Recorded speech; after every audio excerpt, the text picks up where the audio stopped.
everybody, this is Abid Jamil. Welcome to my channel and new project based tutorial series in React Native. जी welcome to our next tutorial जिसके अंदर अब हम project structure को discuss करेंगे। इस project के अंदर हम देखेंगे कि अपने प्रोजेक्ट की कौन सी फाइल्स को किस तरह रखना है और अपने प्रोजेक्ट को मैनेज कैसे करना है, या एक अगर आप बड़ा प्रोजेक्ट करना चाह रहे हैं तो उसमें रिसोर्सेज को कैसे मैनेज करेंगे। आल्दो हमारा प्रोजेक्ट बहुत छोटा है, सिंपल 3-4 स्क्रीन्स होंगी इसके अंदर, तो लेकिन स्टिल हम देखेंगे कि प्रोजेक्ट को मैनेज कैसे करना है, या गुड प्रोग्रामिंग प्रैक्टिसेस क्या हैं, या एक हम अच्छी अप्रोच क्या यूज़ कर सकते हैं रिएक्ट नेटिव प्रोजेक्ट को मैनेज करने के लिए। तो यहाँ तक हमने लास्ट टाइम देखा था, ये हमने कॉन्फ़िगरेशंस कर ली। क्विकली इसको रिकॉल करेंगे। अब हमने एम प्लेयर को कनेक्ट किया। कनेक्ट कैसे करना था उसके लिए हमने कमांड एग्जीक्यूट की थी ADB। अगर हम डिवाइसेस को देखें तो ये हमारे पास डिवाइस है। अगर आप फर्स्ट टाइम यूज़ कर रहे हैं तो आप सिंपल एक कमांड एग्जीक्यूट करेंगे ADB connect 127.0.0.1 503। ठीक है, ये कमांड एग्जीक्यूट करेंगे तो वो आपकी डिवाइस कनेक्ट हो जाएगी। मेक श्योर आपने ये करना है कि हर दफ़ा रिएक्ट नेटिव रन एंड्रॉयड करने के लिए, स्पेशली जब आप रीस्टार्ट कर लें PC या आप एम प्लेयर को बंद करके चलाएं, तो आपने इस डिवाइस को दोबारा कनेक्ट करना है। तो ये हमने लास्ट टाइम देखा। तो आज हम डिस्कस करते हैं अभी इस ट्यूटोरियल के अंदर कि हम अपने प्रोजेक्ट का स्ट्रक्चर कैसे बनाएंगे। तो ये हमारे पास साइड पे आप देखें, आपको ये प्रोफाइल एप्लीकेशन नज़र आ रही है, यहाँ पे आपको डिफरेंट फाइल्स नज़र आ रही हैं। एंड्रॉयड के अंदर हमने फर्स्ट टाइम ट्यूटोरियल में डिस्कस किया कि इसके अंदर आपकी सारी फाइल्स एंड्रॉयड के रिलेटेड होंगी, लेकिन हम इसमें डायरेक्टली चेंज नहीं कर रहे होंगे अनलेस कि हमें कोई ज़रूरत होगी। हमारे पास JS फाइल्स हम बना रहे होंगे क्योंकि हम रिएक्ट नेटिव में बेसिकली काम कर रहे हैं। तो ये हमारे पास बेसिकली चीज़ें जो हम डिस्कस करना चाह रहे हैं।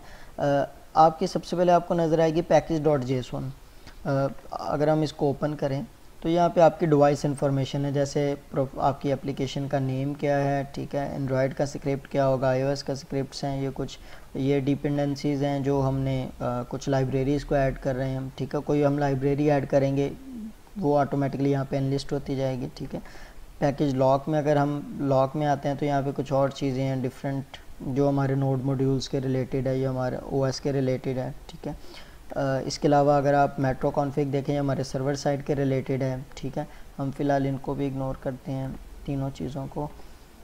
इसके बाद आ जाता है index.js। ये आपकी वो फाइल है जिस तरह हम कहते हैं कि जो हमारी एप्लीकेशन को क्रिएट कर रही होती है। इसमें आपको ज़्यादा कुछ चीज़ें नज़र नहीं आएगी, यहाँ पे सिर्फ ऐप नेम रजिस्टर हो रहा होता है हमारे OS के साथ। लेट्स सपोज हम इसको भी इग्नोर करते हैं। तो असल में जो आपको सारा ये पेज नज़र आ रहा है, हमने फर्स्ट टाइम देखा था, ये app.js के साथ आ रहा है। ठीक है, आप app.js में देखें आपको ये सारी चीज़ें नज़र आ रही हैं। तो हमने लास्ट टाइम इसी में एडिटिंग करके देखी थी, आज हम इसी के थ्रू थोड़ा सा डिस्कस कर लेते हैं अपने कि हमारे पास कैसे ये सारी चीज़ें एग्जीक्यूट होंगी। जैसे हमने लास्ट टाइम एडिट करके देखा था, सॉरी हम यहाँ पे आए और हमने स्टेप 1 की जगह हमने हेलो लिखा था, तो ये हम लिखते हैं। ठीक है, ये हेलो आ गया हमारे पास।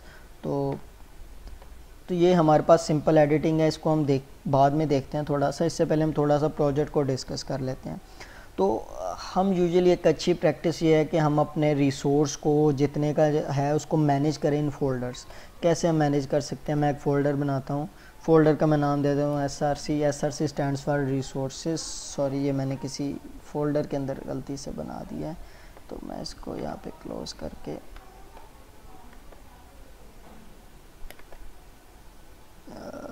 न्यू फोल्डर, सॉरी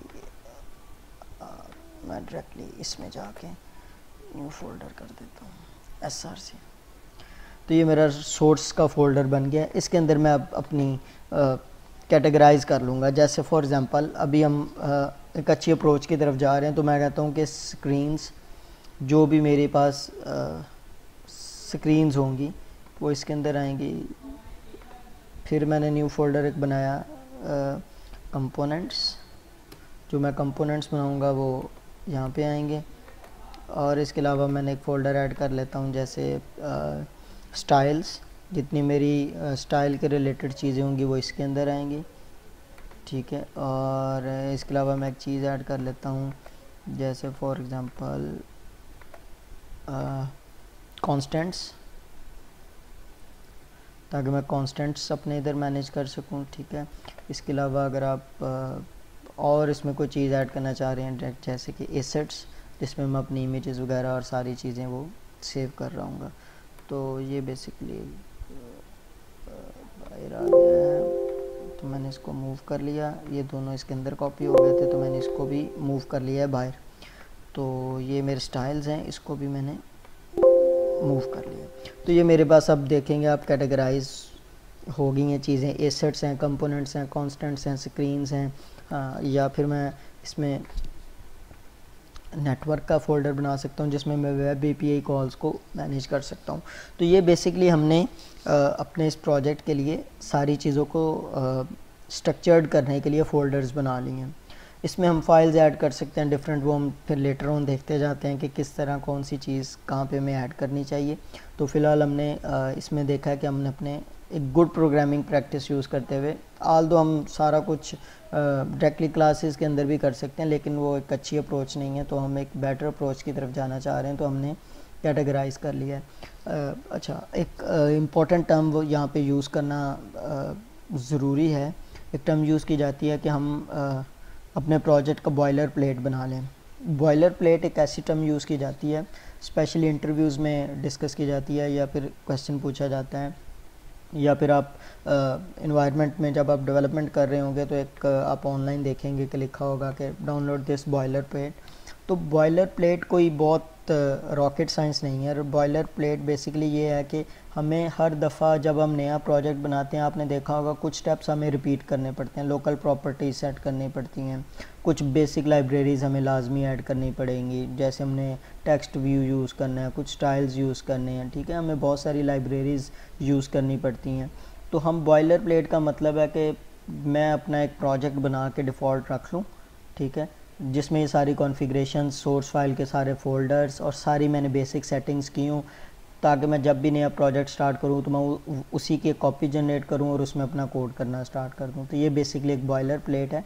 तो हम नेक्स्ट ट्यूटोरियल में इंशाल्लाह इसमें कंप्लीट कर लेंगे कि हमारा बॉयलर प्लेट कैसे बनेगा और इसमें क्या चीज़ें हम यूज़ करना चाह रहे हैं, ठीक है। तो ये बेसिकली हमने बेसिक फ़ोल्डर्स बना लिए हैं। हम लेटर ऑन इन सारे फ़ोल्डर्स में चीज़ें ऐड करते जाएंगे और फिर देखेंगे कि आपस में कैसे सिंक हो सकते हैं।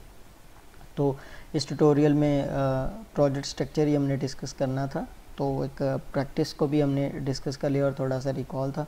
तो नेक्स्ट ट्यूटोरियल में हम देखेंगे कि एफजीएस फाइल के अंदर एडिटिंग कैसे होगी और जो बेसिक कंपोनेंट्स हैं वो क्या हैं और कोई भी फाइल कैसे क्रिएट होगी। So keep watching and keep supporting.